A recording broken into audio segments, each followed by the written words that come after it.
So, so muli, no? Ayan. So nakita natin, tinalaki natin 3 Sundays ago yung pagpapatuloy ng Christian Sabbath. Tapos, ito'y kasama nga sa 10 utos ng Diyos. Nakita rin natin, napagbulay-bulayan rin natin yung paglipat ng araw mula sa Saturday Sabbath patungo doon sa tatawag na Resurrection Sunday, na ito ay panahon na nagpakita ang ating Panginoon na siyang nabuhay muli, nagpakita siya sa mga disipulo, at ito'y sinelebrate na mula noon. At nagkaroon ng mga pagtitipon dahil sa ikaunang araw na iyan. Nakita rin natin mula sa Lumang Tipan, nandun na yung mga anino ng pagbabago mula sa pang-7 araw hanggang patungo sa unang araw ng linggo. At nakita rin natin na itong ay Lord's Day Worship, na kung saan ito yung pagdiriwang ng pagkabuhay muli ng ating Panginoon. At lastly, meron in passing, tinignan natin yung mga duties natin at na kailangan gampanan patungkol sa ika-4 na utos na siya nga nagpapatuloy mula sa Lumang Tipan, mula sa itong ay hindi lamang sa pagkabigay ni Moises ng bato ng tablets of stones, ngunit higit sa lahat, ito yung nandoon sa pagkakagawa sa atin bilang mga tao sa kanyang wangis. Nandoon na yung kanyang moral conduct, ito ngayon nagpapatuloy, lalo pa hanggang sa panahon natin ngayon. So tingnan natin ngayon, patuloy natin ang ating pag-aaral patungkol nga po sa Sabat, sa araw ng Panambahan, sa araw ng ating Panginoon. So tingnan natin ito muli sa liwanag ng 10 utos in the light of the 10 commandments. Ilang mga principles ang gusto kong maibahagi sa bawat isa sa atin sa umaga na ito. Una is yung next slide natin. Yan. Sige, yung previous. Isa. Yan, okay. So, nandun yung principle na where a duty is required, kung may kailangan ng gampanan, the contrary sin is forbidden. And where sin is forbidden, the contrary duty is required. Halimbawa na lamang, meron hinihingi o kailangan sa atin ng Diyos na gawin. Kailangan natin yun gawin. And the same is true ng kasalanan na pinagbabawal para magampanan yung duty na yun ay dapat nating hindi gawin. Where a duty is required, the contrary sin is forbidden, and where a sin is forbidden, the contrary duty is required.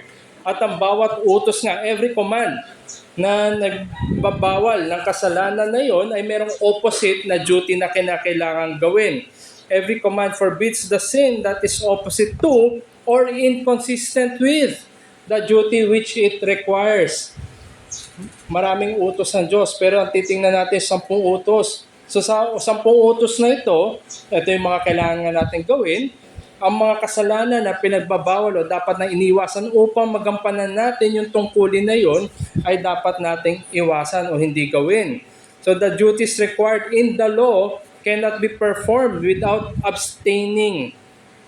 Kailangan yung pagpipigil natin at paglihis o paglayo sa mga kasalanan na iyon na forbidden sa mga utos ng Diyos.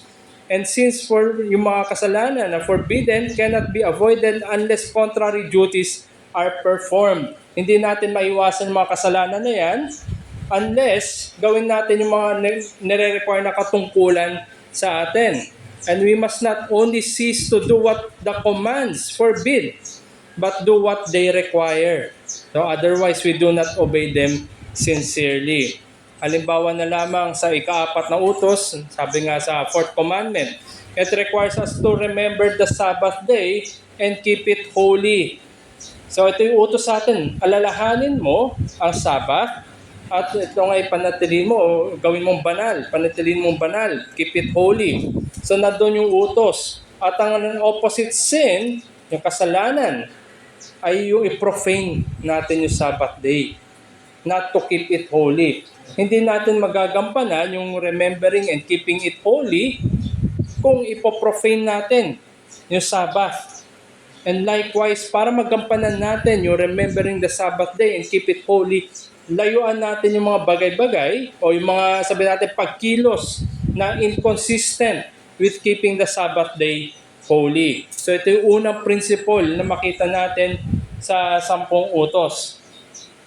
where a duty is required, the contrary sin is forbidden. At para magampanan yung duty na yan, dapat ay layuan natin o abstain mula sa mga kasalanan na iyon. At second principle,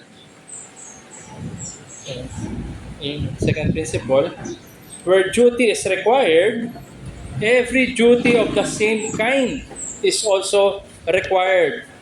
Where a sin is forbidden, every sin of the same sort is prohibited. Kanina ay nakita natin upang magampanan natin yung utos, yung duty na yun, dapat layuan natin o pigilan at hindi gawin yung kasalanan. Ngayon, dito naman sa ikalawang principle, kung may duty na kinakailangan gawin, lahat ng nakaugnay, nakakabit na duty doon of the same kind is also required. And likewise is true, yung kapilang side. Kung yung kasalanan na hindi mo dapat gawin, when a sin is forbidden, lahat ng kauri na kasalanan na nakakabit doon ay prohibited din. So nakita natin, no, kanina lumalawak tayo. Ngayon naman ay lumalalim. Kung isang duty na kinakailangan, lahat na nakakabit na duty doon ay kailangan mong gawin. Merong kasalanan na pinagbabawal, lahat na nakakabit na kasalanan doon ay pinagbabawal din. So where duty is commanded, the avowing o yung public declaration of that duty is required. Likewise, yung mga nakakabit doon sa duty na yon, sa commandment na yon, yun din ay dapat mong gampanan. And where great sins, yung mga kasalanan, malalaki man yan, are explicitly forbidden, lahat ng mga mas maliliit na kasalanan, all the lesser sins of that sort are forbidden. And they are prohibited under the names of grosser sins. Parang ano yan, umbrella. Parang sabi natin blanket, na kung saan ay yung malalang kasalanan, nasa ilalim niya yung mga lesser sins. But nonetheless, yan lahat ay pinagbabawal sa utos ng Diyos. So, ang ginagawa dito, nilalagay siya under that umbrella of that greater sin to render them more detestable and horrible. Mag-instill ng banal na takot sa atin. At makita natin na napopot ang Diyos hindi lamang sa mga malalaking kasalanan, kundi sa maliliit na kasalanan din. Balikan natin yung ika-4 na utos. Yung fourth commandment, remember the Sabbath day and keep it holy. Para magampanan yan, it requires us, hindi lamang sa pag-alala, not only in remembering the Sabbath day, it also requires us to engage in prayer, praise, hearing the word, and all other duties of that holy day. Kung sa ating pananaw, sa ating kaisipan, ito yung banal na araw, araw ng panambahan, araw ng Panginoon, na kung saan ay nagtitipon ang mga mananampalataya upang pumuri. Naroon din, it requires of us, tayo mismo, bawat isa sa atin, na ma-engage tayo, nandun yung active engagement natin. Hindi lumilipad yung ating kaisipan, kundi tayo engage sa panalangin, papuri, pakikinig na salita ng Diyos, at lahat pa ng ginagampanan natin sa worship service, at lalo na, mas malaking konteksto sa araw na ito.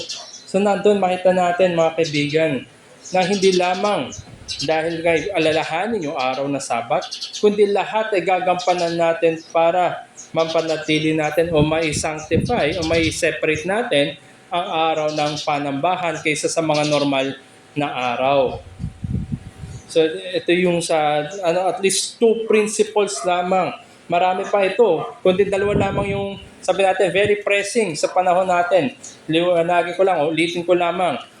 Principle number 1, where a duty is required, the contrary sin is forbidden. And where sin is forbidden, the contrary duty is required. Para magampanan mo isang utos o isang tungkulin sa iyo, layuan mo yung kasalanan na pinagbabawal para magampanan yung utos na yon.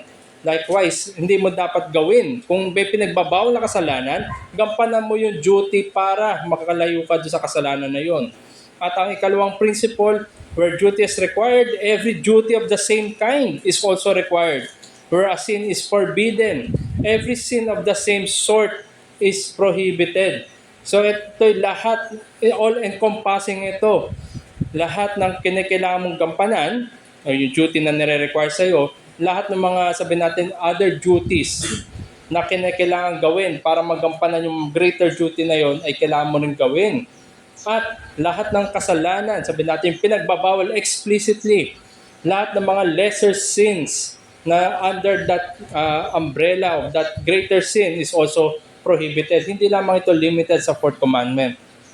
Halimbawa na lamang, ika-6 na utos, thou shalt not kill. Para magampanan yung hindi ka pumatay, opposite duty nun is kailangan mong panatilihin, mapagtibay, sabi natin, prolong yung buhay. Ingatan, hindi lamang yung buhay mo, kundi buhay ng kapwa. So kailangan mong gampanan yung tungkulin mo na magpatibay ng iyong katawan, alagaan ng iyong katawan, at ganun din ay wag ilagay sa kapahamakan yung iba. So yan ang duty dyan.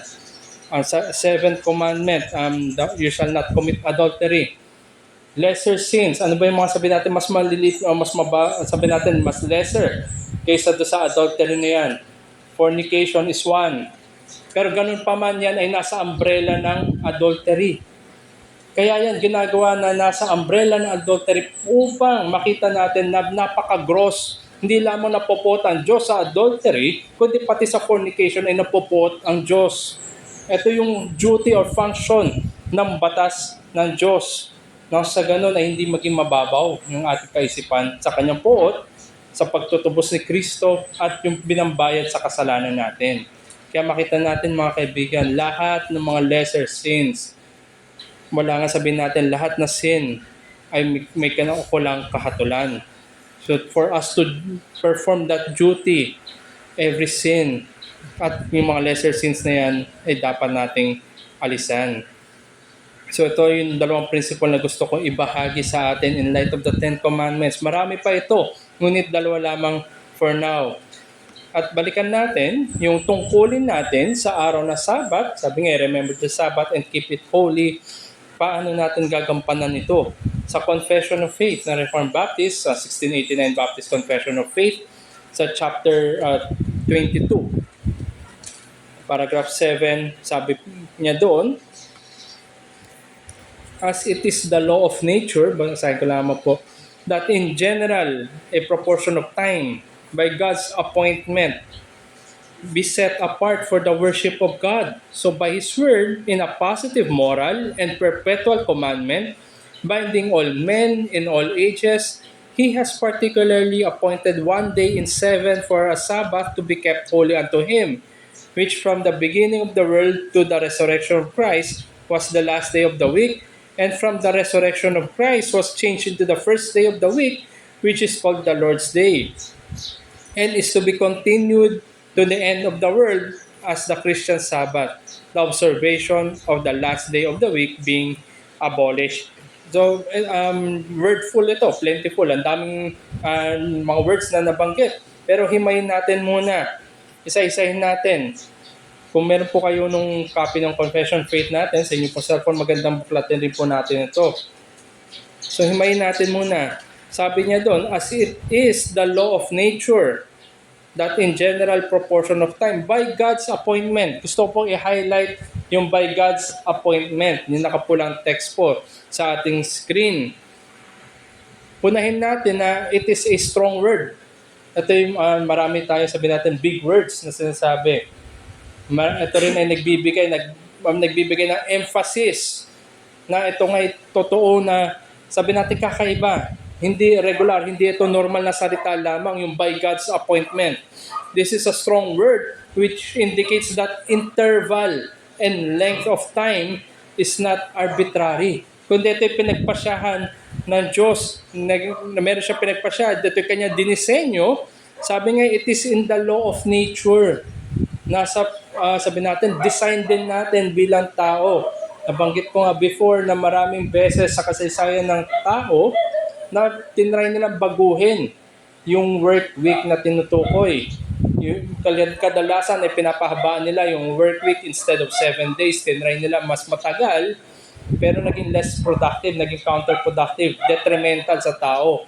So makikita natin nandun talaga yung disenyo na meron 7 days at meron 1 in 7 para sa pagsamba, sa kapahingahan.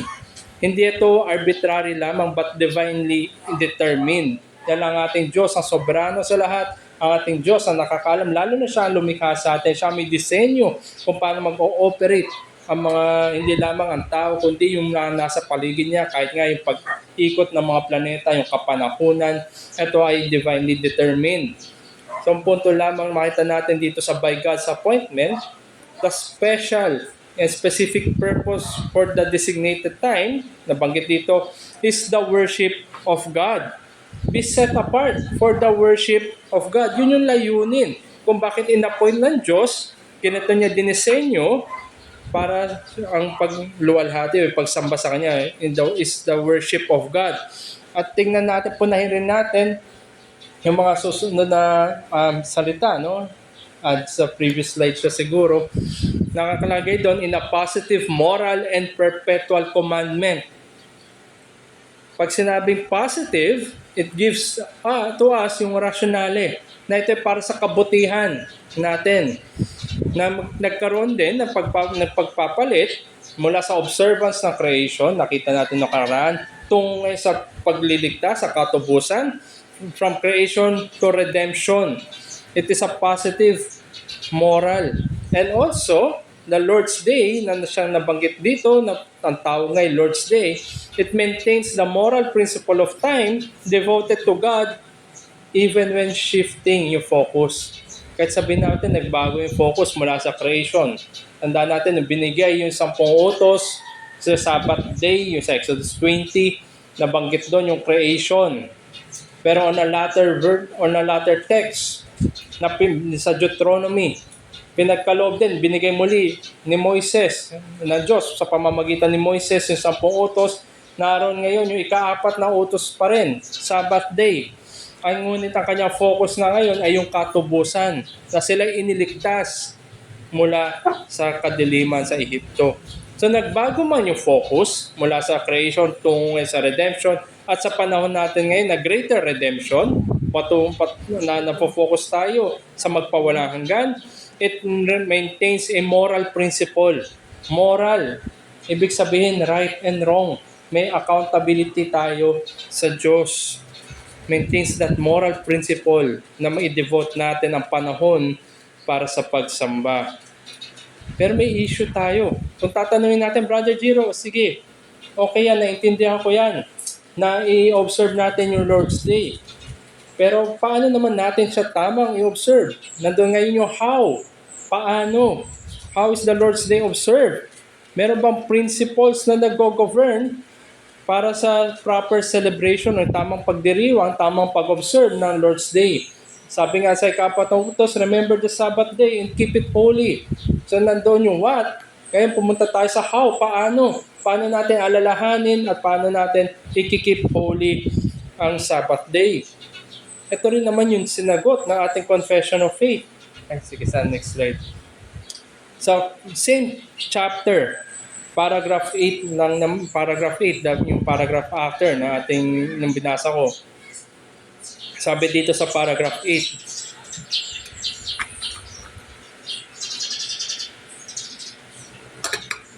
okay, next. Okay. So, banggit dito, the Sabbath day is then kept, kasi ina-anticipate ito ng ating mga Baptist forefathers. Na-establish na yung Sabbath day, paano, i-anticipate nila yung paano. So, ito yung kanilang sagot. Paragraph 8. The Sabbath is then kept holy unto the Lord when men, after a due preparing of their hearts and ordering their common affairs aforehand, do not only observe a holy rest all day from their own works, words, and thoughts about their worldly employment and recreations, but are also taken up the whole time in the public and private exercises of His worship and in the duties of necessity and mercy. So talakayin natin muli. Maraming words ulit na nabanggit. Pero sinasagot niya dito kung paano, yung sasagot niya how. So sabi dito una, pinapaalalahanan niya tayo yung Sabbath day to be kept holy unto the Lord. The Sabbath day is then kept holy unto the Lord. Ito yung pagpapaalala sa atin na Ang Sabbath day, itong 1 in 7, itong sinet apart, yung divinely appointed day, must be kept holy unto the Lord. So not only should it not be treated as the other regular days of the week, but also based on appropriate precepts. Meron sabihin natin, no, may governing rules para sa isang mananampalataya kung paano niya gagampanan, paano niya alalahanin itong Sabbath day, at paano niya ikikip holy unto the Lord.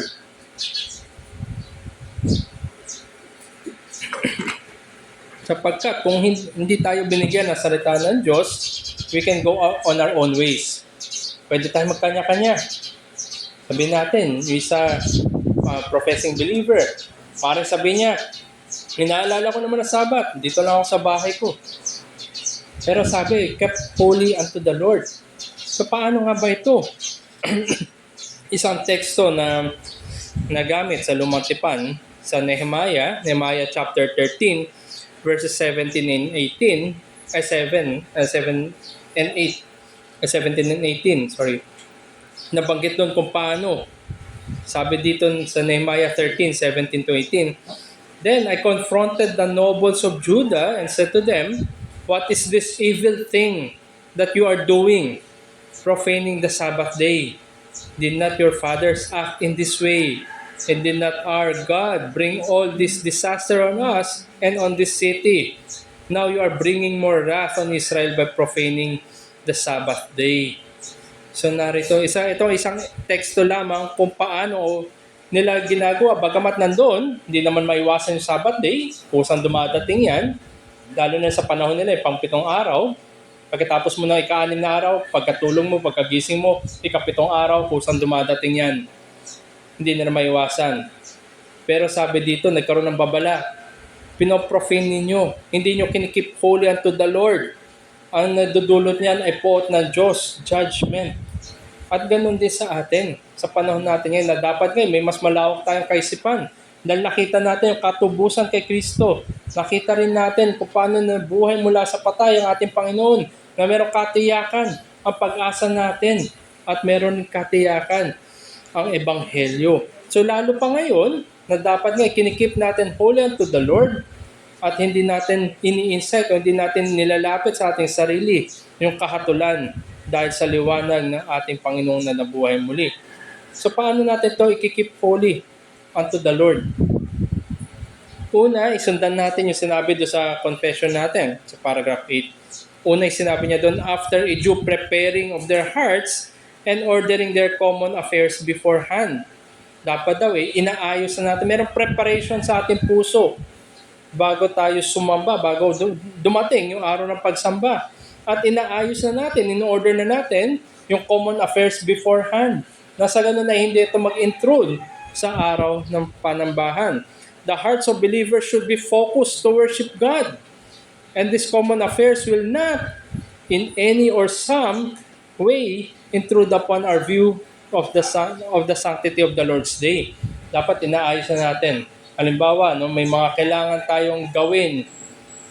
Sabi natin, kung ikaw ay estudyante, meron kang exam sa Monday, dapat nakapag-aral ka na, pinuspos mo na yung pag-review mo no Sabado, para pagdating ng Linggo, yung baka mamaya, kay halahati ng isip mo, nandun sa kailangan ko mag-review, may exam ako bukas. So, ganito siya. Dapat inaayos na natin yung common affairs natin. Isa rin siguro na pagpapala ng Panginoon, karamihan naman ng affairs natin, kaya nga ito yung common affairs, sabi natin, naka in advance naman. Kuwari meron ka exam sa Monday beforehand, alam mo may exam ka na sa Monday.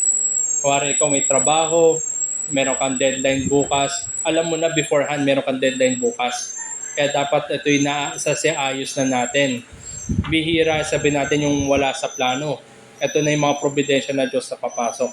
So, yun ay one way na meron in advance, binibigyan na tayo na parang, sabi natin, meron na tayong dapat ayusin, na dapat as a good steward ng time na pinagkakalob sa atin ng Diyos, naaayos na natin na sa ganun na itutuon natin yung buong puso natin sa pagsamba sa Diyos.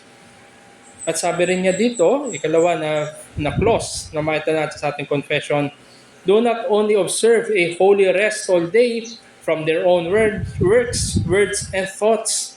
Itong paghahanda na nabanggit niya kanina, itong paghahanda na ito at yung kapahingahan na ito ay nagbibigay sa mga mananampalataya at allows believers to be free from their own works. Na sabi natin, nalalet go tayo. Kasi nahanda na natin, nasa ayos na natin, at ngayon sa araw na ito tayo magpapahinga. Magpapahinga ang ating kaluluwa upang maituon natin ang ating mga isipan, hindi sa mga sarili nating gawa, sa mga sarili nating salita, sarili nating kaisipan, na maaaring sabi natin, maghinder, makaharang sa pag-observe natin ng Lord's Day. Dahil nasa iayos na natin, naihanda na rin natin ating buong puso. Ngayon, ang ating mga kaisipan ay dapat matuon sa pagsamba sa Diyos. At ang ikatlo, sabi dito, about their worldly employment and recreations. Pag sinabing worldly, ito yung sabi natin secular lamang, not necessarily sinful in itself. Maraming mga bagay na pag sinabi secular, hindi namang makasalanan. Kasama dyan yung ating trabaho. And recreations, hindi lamang yung employment and recreations. Hindi rin masama in itself, hindi rin sinful in itself yung recreation. Minsan nga, kailangan ng katawan natin yung recreation. So nandun, no? Yung secular employment, yung worldly employment, and recreation. Nandun, parte ng buhay natin yan. Pero maging babalari sa atin kasi pwedeng maging impediment. Maging, sabi natin, pampabagal o pangharang sa atin yan para ma-observe natin yung Lord's Day. Realidad ng buhay, kailangan natin magtrabaho, worldly employment, kailangan natin magpahinga o mag-recreate. Nandyan yan. Pero tandaan natin, maaaring yan ay maging pagharang para ma-observe natin yung Lord's Day. Employment is not restricted to occupation. Hindi lamang sa basta trabaho yung employment. Meron rin mga employment na sabi natin, pursuits. Legitimate pursuits. Halimbawa, no, ikaw ay sabi natin nag-enroll para sabi natin business ad or yung other course na para sa upscaling mo personally. Hindi masama yan. Maganda pa nga na yan ay legitimate pursuit. Maganda rin naman na yung self-development, diba, yung upscaling, madagdag, lalo na sa panahon natin ngayon. Maganda yan, kinakailangan. Pero tandaan mo, maaaring sabi natin legitimate pursuit yan, hindi yan makasalanan in of itself, maaari pa rin yan maging harang o balakid sa pag-observe mo ng Lord's Day. So hindi ko sinasabi na makasalanan yung mga pursuits na yan. May mga masasamang pursuits, may mga tama lang na pursuits, pero ganun pa man yan ay maaaring maging balakid sa pag-observe natin ng Lord's Day. Kaya nga, pinapalalahanan tayo na ayusin na lahat ng affairs natin bago pa yung araw ng linggo. At ang ikaapat, sabi niya dito sa phrase, sa paragraph 8, but are also taken up the whole time in the public and private exercises of His worship. So dito sinasabihan tayo na meron dapat tayong active and intentional engagement to the public and private acts of worship. Public, sa pamamagitan ng pagtitipon sa isang lokal na gawain o lokal na iglesia, gathering of the people of God, local ministries or local churches sa iba. So nandun, no, yung public exercise. Pero sinabi niya dito, hindi siya tumigil sa public lamang. Sinabi na confession din na private exercises, yung on our own. Maaaring nasa bahay, o ikaw mismo, kapatid, kaibigan, meron ka bang private exercise of worship? Tandaan natin yung paghahanda natin, binigyan tayo ng 6 na araw para mapaghandaan ng araw ng panambahan sa linggo. Ikaw ba ay naghahanda? Nagbabasa ba salita ng Diyos? Yung mga other means of graces, kinukuha mo ba para sa iyong sarili? Para pagdating ng linggo, ikaw ay handa. Ikaw ay, sabi natin, lumago at hindi ka nagre-regress. At lastly, sabi dito sa paragraph 8, and in the duties of necessity and mercy. May mga probidensya na maaaring maghinder upang hindi tayo makadalo o hindi natin, sabi natin, ma-observe yung Lord's Day in its full sense. May mga probidensya ng Diyos, nangyayari yan. But that does not necessarily mean that we are profaning the Lord's Day. Hindi dahil hindi mo fully magampanan yung observance ng Lord's Day, hindi ibig sabihin yan, pinoprofane mo na. Huwag tayo maging ganun ka-radical. May mga providensya ng Diyos. Halimbawa na lamang nung nangyari, nagdaan na affliction or pinagdaanan ng gawain dito. May hindi magagampanan in a full sense si Lord's Day na yan, kasi meron ngang nangyari. Pero hindi ibig sabihin nun ay kasalanan yun. Tandaan natin, may mga providensya na binibigay, pinapadaan ng Diyos sa bawat isa sa atin para makita natin, ma-perform natin yung mga acts of necessity, yung pangangailangan, at acts of mercy. Halimbawa na lamang, meron kang relative, maaari sabihin natin, sa pamilya nyo mismo, may mga lubhang karamdaman, sinugod sa ospital, ikaw yung bantay, umabot na Lord's Day. Ibig sabihin ba nun ay kayo nagkakasala sa Diyos? Sapagkat ginagampanan mo, yung sabihin natin, pagbabantay sa may sakit? Hindi. Yun ay providensya. Providensya yun ng Diyos. Pero to balance, magkaroon tayo ng tamang balanse dito, to balance, ang mga providensya na ito, this should not be a constant excuse not to observe nor attend the assembly of the people of God. Exceptions ito, yung mga providensya na ito. These are not the rules. Hindi naman siguro, tuwing linggo na lang ay nandun sa hospital. Hindi naman siguro ganun. Hindi naman siguro tuwing linggo may mga nangyayari na iba't iba na wala sa control natin. Kaya wag natin, bagamat nandun, no, yung duties of necessity and mercy, nandun yung sabi natin, providential ng Diyos, wag natin gawing excuse yan, week in and week out na lamang. Yan ay providential ng Diyos. Kaya magkaroon rin tayo ng tamang pananaw kung ito ba ay providential ng Diyos o providential na ginawa ko para i-excuse sa sarili ko. Wag nandun ka sa latter part, yung mga providential na ginawa mo para i-excuse sa sarili mo, then that's the time na yan ay kasalanan, you are profaning the Lord's Day. Mas mabigat pa nakahatulan yan dahil ikaw mismo ang gumagawa ng paraan upang hindi magkampanan ng mga duties. Tandaan natin kanina, di ba? Kung meron duty na nire-require sa'yo, yung opposite sin nun ay dapat mong layuan.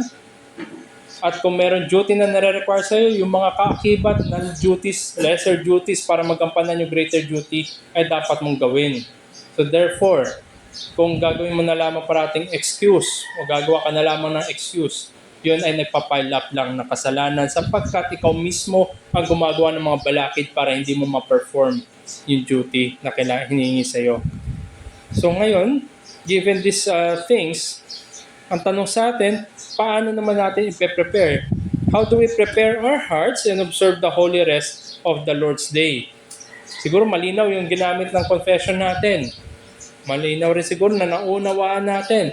Pero nandun pa rin yung tanong, paano natin i-prepare yung hearts natin para ma-observe natin yung holy rest of the Lord's Day? Negatively, tanungin natin ang ating sarili.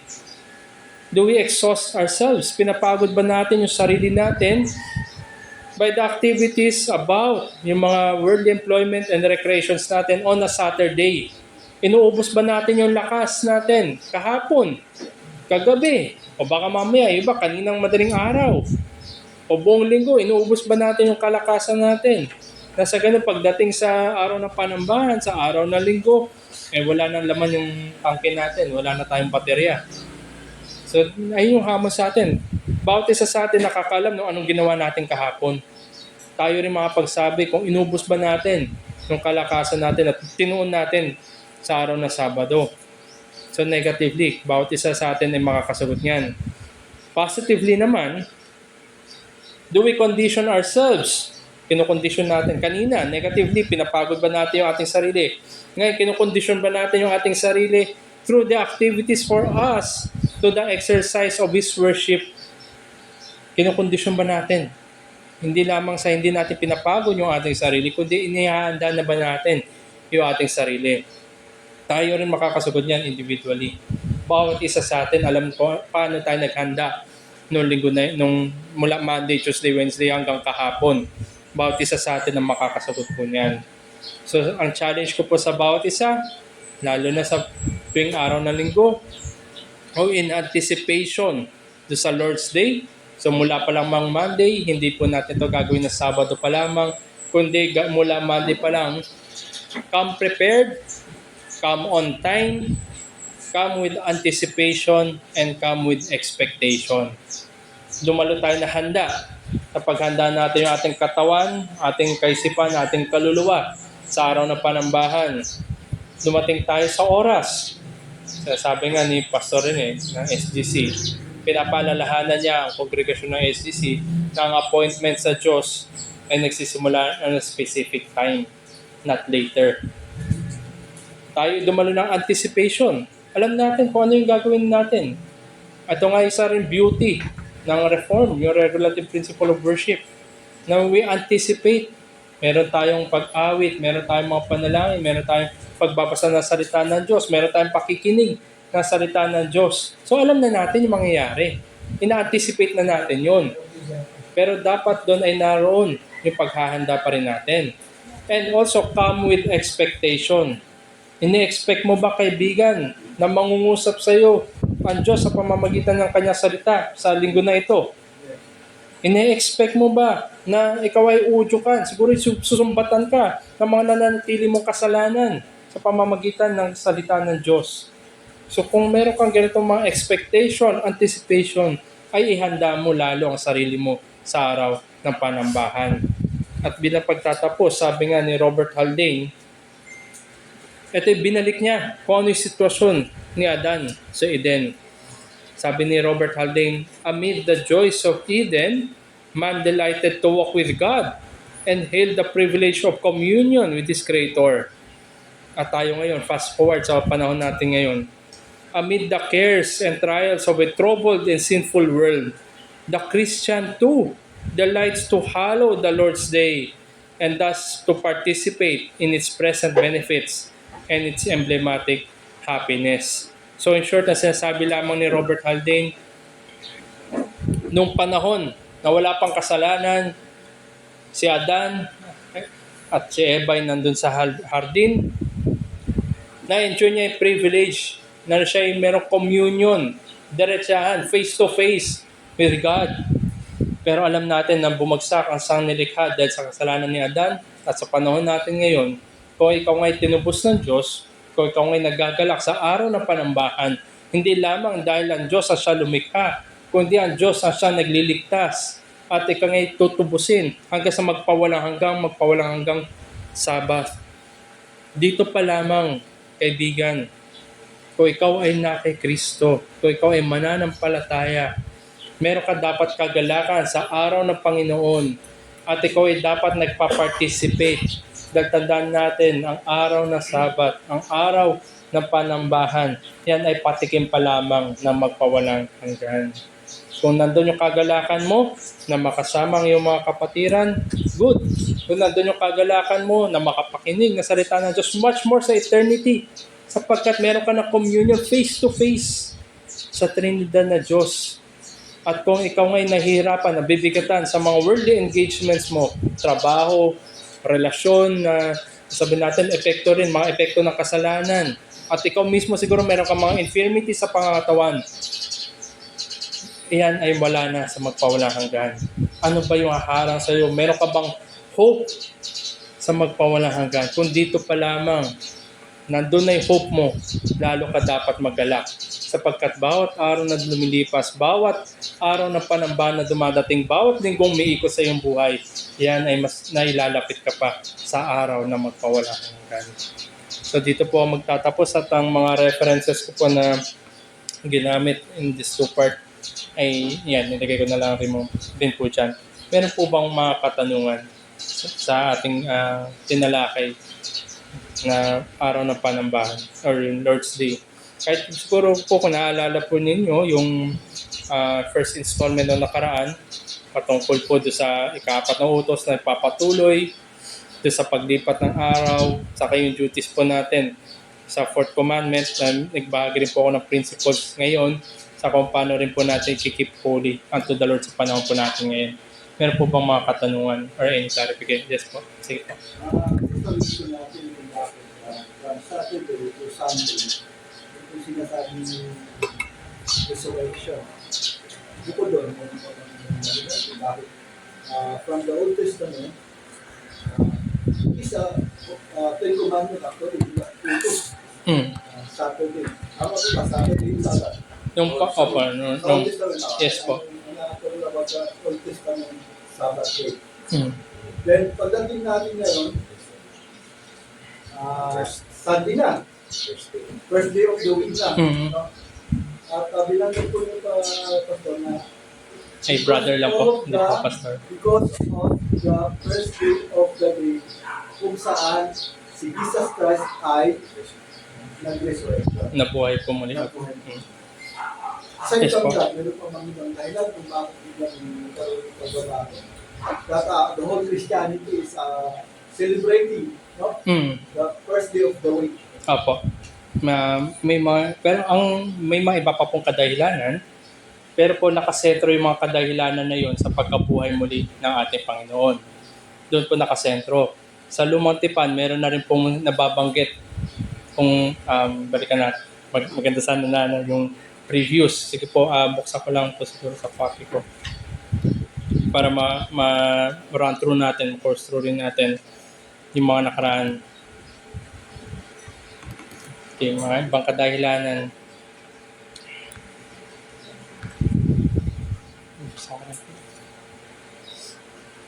Yan. Okay. Nabuksan ko.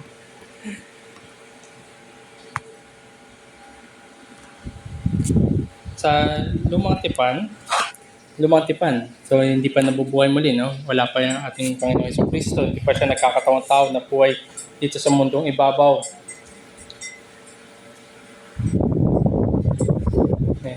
Meron na pong sabi natin mga anino. Shadows pa lamang. Apo, mga tanda natin anino, no? Papaywatig. Pero ang pinatutungkulan nito kung ano talaga. Yes, di ba yung parang sabi natin kung ano talaga yung pinapaywatig kasi shadow anino lang yun. Sa Lumang Tipan po, meron pong una nandun na banggit ko kanina yung greater emphasis do sa ika-4 na utos. Do sa pagbibigay po ng 10 utos, do sa Exodus 20, do sa binigay ni Moises, yung tablets of stone, nabanggit doon yung ni-reference yung paglikha, creation. Tapos yung binanggit muli sa ang teksto po do sa Deuteronomy 5:15 na ito yung muling pagbibigay kasi po 'di ba nabasag yung binigay ulit para sa mga Israelita yung 10 utos sa Deuteronomy 5:15, 10 commandments rin naman po yun. Sabi, you shall remember that you were a slave in the land of Egypt and the Lord your God brought you out from there with a mighty hand and outstretched arm. Therefore, the Lord your God commanded you to keep the Sabbath day. So mula doon sa paglikha, ngayon meron na yung pagtubos. So nandun, no, na-shift mula sa paglikha sa pagtubos. Ngayon, opo, pero hindi pa yun ang hinihintay na katubusan, pagligtas. Sa isip ng mga Hudyo, pag dumating ang Mesiyas, di ba, sila yung sabi natin, ma-establish sila. May greater na pagliligtas, may greater na pagtutubos, hindi lamang doon sa galing sa Ehipto, kundi meron pang higit pa. At ngayon, bilang mga mananampalataya na sa Bagong Tipan, nakita natin si Kristo, yung Christ event, kung paano niya tayo yung higit na pagliligtas, katubusan na magpawalang hanggan mula sa ating mga kasalanan at sumpa ng kasalanan, kamatayan. So doon, meron parang yung sabi natin, end type. Ngayon, pero hindi pa natin tinatalakay yung paglipat ng araw. Pero nandun yung focus natin. So establish natin yung focus. Now, meron din mga references sa Lumang Tipan ng ika-8 araw, yung 8th day. Tandaan natin, sa siguro, 7 araw lang. Sa mga Hudyo, yung Sabbath day, diba? Sabado, ika-6. Meron po sa mga Lumang Tipan na mga references. Maraming iba-ibang uri ng references na tinutukoy niya yung nangyari sa the day after the Sabbath. Ito yung peculiar, ibig sabihin nakakamangha in a way. Kasi bakit niya tinutukoy? Yung unang araw. Hindi lang sa creation na yung mayroon unang araw kung anong ginawa. Kundi may anong ginagawa sa unang araw. Halimbawa na lamang sabihin natin yung sign ng yung circumcision on the 8th day. Isa pang 8 araw, dun yung circumcision. Isa yon. Tapos sa pag-aalay, lalo na yung firstborn cattle, yung pag-aalay, ito rin ay ginagawa on the 8th day, sa ika-8 araw. Tapos yung sabi natin, no, yung consecration, yung paglilinis, lalo na sa lahi ng mga ni Aaron, ginagawa yan on the 8th day. So isa yan. Tapos yung atonement, ito yung sabi natin yung grand sacrifice para ma-validate lahat ng other sacrifices. Itong atonement na to ay ginagawa rin on the 8th day. So nandun, meron, parang kung ikaw ay Israel, ikaw ay Hudyo na lumatipan, meron kang iisipin bakit nababanggit. So ngayon, makikita natin, kahit sa lumang tipan yan, mga types lang yan, mga, hindi yan yung actual, di ba? Pero meron niyang pinatutungkulan. Bakit pa unang uulit itong 8th day? Pero ang mabigat sa kanila, di ba, Sabbath day. Pero bakit may mga nangyayari sa 8th day? So ngayon, pagdating ng bagong tipan, mas lalong luminaw. Dahil kanina nabanggit ko, di ba, yung pagkabuhay mo ni Jesus, nandoon nakasentro yung mga iba pang kadahilanan. Other reasons sa bagong tipan, dahil nangyari na ngayon pagkabuhay ni Jesus, nakita nila na siya'y nabuhay muli sa unang araw, sa Sunday. Meron pa. Nagpakita si Jesus, di ba, nag-resurrect siya doon sa mga disipulo niya on the first day. Hindi yung Sabat ng mga Hudyo. Kay Thomas. Di ba yung una nagpakita siya sa mga disipulo, wala si Thomas, absent. Nagpakita siya ulit on the next first day. Nagtipon ulit, nandun na si Thomas, present na siya, doon na niya nakita, my Lord and my God. Yeah. Tapos meron din mga practice ng mga apostol. Sa practice ng mga apostol, lalo na sa Corinth, sa Galatia, sa 1 Corinthians 16. Yan. So makikita dito na nag-meet sila on the first day para nandun yung collections, nandun yung iba pa nilang ginagawa. So nandun yung makita natin na meron silang way or meron silang schedule kung paano sila nagtitipon, grounded upon kung kailan nagpakita ng buhay muli na Panginoon. Tapos meron din na sa Revelation, si John nagsulat na Revelation, sinabi niya on the Lord's Day. So ito'y sulat na pinapaikot. Naiintindihan nila kung ano yung Lord's Day na ito na tinatawag.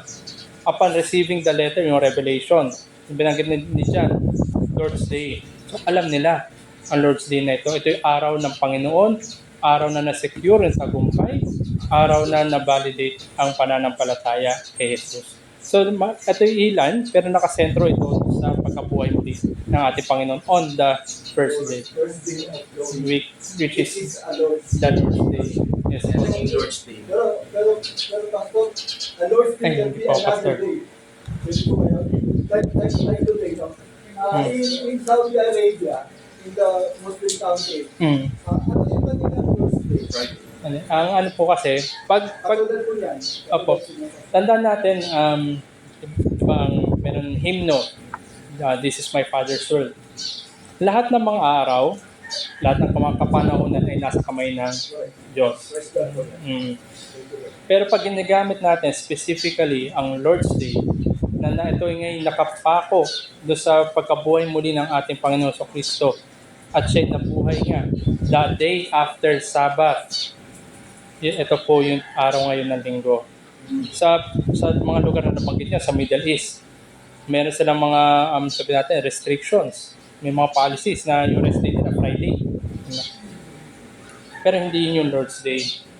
Ang to make it work, ang ginagawa ng mga mananampalataya sa lugar na iyon, sila nagtitipon ng Friday dahil yun yung pinigay sa kanilang rest day. Pero kino-commemorate pa rin nila on a Sunday. Halimbawa, kakaroon ng Bible study after ng trabaho. So ito yung mga hindi naman permanent yon, lalo na sa buhay noon nandoon. Pero meron pa rin siya pagtanaw na ito ay araw ng Panginoon, a Sunday, na bagamat nandito tayo, napipigilan tayo in one way. Pero kapanan pa rin natin what we can para i-honor pa rin, ipagdiwang pa rin ang pagkabuhay muli ng ating Panginoon on the Sabbath, on the Christian Sabbath, Sunday, Lord's Day. Ganun pa. Ito Yan. ba? Maraming salamat.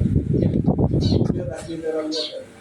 Meron pa pong tanong or addition, clarification. Sige po. Naiintindihan ko po. Okay. Sige, pwede naman po rin magtanong mamaya kung nahihiya. Sige po, bilang pagtugon po, no, kanina hindi tayo kapoy tumuyo at awitin natin ang himno natin patungkol dito sa ating napagkulay-kulay na pag-aralan na Remember the Sabbath Day and Keep It Holy. Awitin po natin, O Day of Rest and Gladness. Ayun, sa pinakataas.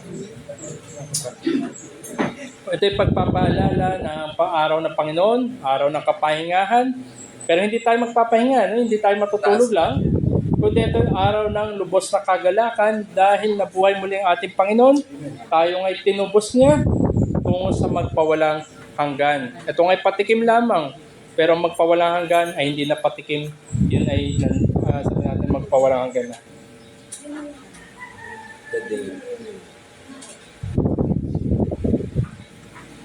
Walang o. Baka hindi. Yung teka. Kanino?